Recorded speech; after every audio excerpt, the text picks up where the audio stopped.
La transition énergétique pour Mercedes-Benz Trucks, c'est l'introduction des moteurs électriques. On vient de présenter l'e-Actros, donc un camion 100% électrique. On a annoncé et on présentera bientôt le camion à hydrogène, donc l'Actros H2 qui fonctionne à hydrogène. Mais ces camions-là vont commencer gentiment à se mettre sur le marché. Le camion à hydrogène, c'est encore dans quelques années. Il est important de trouver une solution de transition qui soit facile à mettre en œuvre, qui puisse être installée, on va dire, instantanément par les transporteurs. Cette solution de transition, ça passe par des carburants alternatifs et de préférence des biocarburants qui sont plus vertueux en termes de CO2 notamment. Alors, on a développé déjà depuis quelques années la mise en place de biocarburants sur nos moteurs. Il y a différentes solutions de biocarburants et on a fait, il faut le dire, plusieurs tests depuis plusieurs années, que ce soit des tests sur banc, que ce soit des tests en roulant, avec des millions de kilomètres parcourus. Aujourd'hui, la situation, pour tenir compte de la dernière évolution de la norme Euro 6, parce que c'est aussi important dans l'utilisation du carburant sur le véhicule, c'est d'avoir un carburant qui soit conforme à la norme 15940. Et en ce qui concerne ce qu'on a choisi, c'est du carburant XTL qui est effectivement, pour le coup, compatible avec l'ensemble de notre gamme de moteurs camions.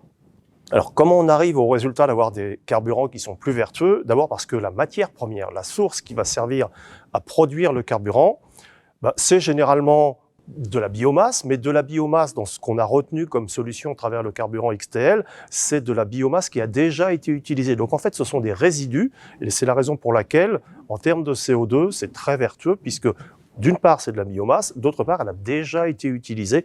Ce sont des résidus qui ont été traités pour pouvoir rentrer dans nos moteurs. Ça veut dire qu'on va utiliser un biocarburant qui va donner un véhicule plus propre, qui va donner un véhicule qui rejette beaucoup moins de CO2, 80% au minimum en moins, et qui va rejeter au moins 30%, voire plus, de rejet en moins dans l'atmosphère. L'avantage de ce biocarburant, c'est qu'on n'a rien à faire pour le mettre en place dans le véhicule. Il suffit juste de faire le plein avec ce biocarburant. Il n'y a aucune adaptation à faire, aucun filtre à rajouter, aucune programmation du système d'injection moteur. Ça fonctionne naturellement avec ce biocarburant. Notre politique, c'est de mettre en avant ce carburant, et bien sûr, mettre en avant ce carburant, c'est d'avoir des gens qui l'utilisent. Un biocarburant n'a pas exactement les mêmes caractéristiques qu'un carburant fossile. On doit tester son agressivité vis-à-vis de la mécanique, on doit tester son agressivité.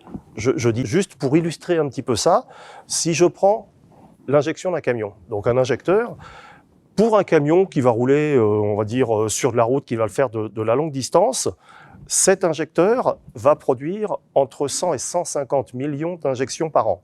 Donc il est clair qu'on doit s'assurer que le carburant ne va pas être agressif auprès de cet injecteur. Le deuxième point qui est important sur la maintenance, c'est de s'assurer que ce carburant ne va pas en quelque sorte se diluer dans l'huile qui va servir à lubrifier le moteur.